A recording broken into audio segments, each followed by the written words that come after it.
When you think about it, we've all got a lot of baggage. It's all right here. Each and every last little one. They weren't even that hard to find.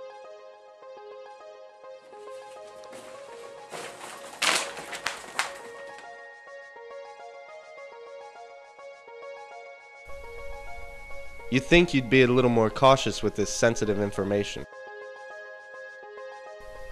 You cheated on a social studies test in the 3rd grade. The teacher asked you about it and you refused to fess up. You got an 82. You cheated and the best you could do was a B-. Oh, and by the way, the capital of Michigan isn't Michigan City. It's Lansing.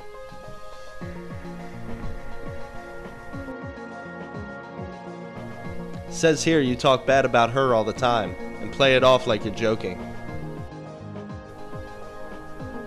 But we all know you're not joking. The truth is, she talks about you the same way. Ouch. And did you really beat up that small kid next door and steal his Pokemon card? Didn't you have like 1,000 of them in your closet already? Just because you didn't have a Charizard card doesn't mean you had to give the kid a black eye.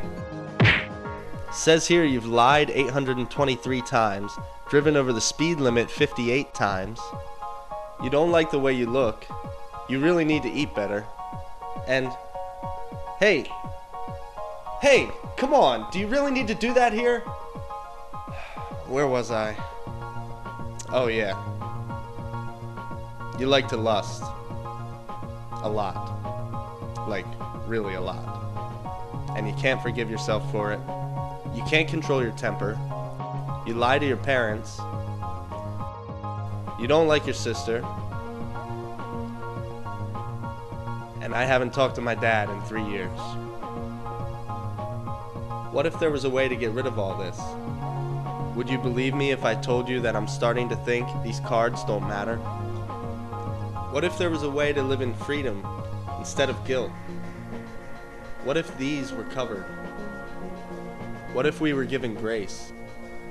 I know it sounds very Sunday school or preachy, but you need to know that grace is real. And I'm not talking about your great aunt Grace, the one who smells like vapor rub and bananas, or even the prayer she says before dinner. I'm talking about real life-changing grace. The kind of grace that allows you to sing on Sunday morning no matter what happens Saturday night. It gives you the ability to shake off your past because you know, even if you don't feel it, that it no longer defines you. I'm talking about grace that puts families back together, that rips addictions apart. Grace is about second chances, and it's also about 72nd chances. It's about being able to sleep at night. It's about having the permission to be human and having the guts to try and live like Jesus.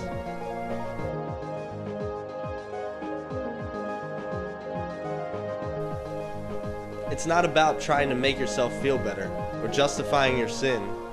That stuff just cheapens it. Jesus paid too much on the cross for us to reduce it to fuzzy feelings. Grace, real grace, gives you the ability to look at yourself in the mirror and to know that you've been forgiven.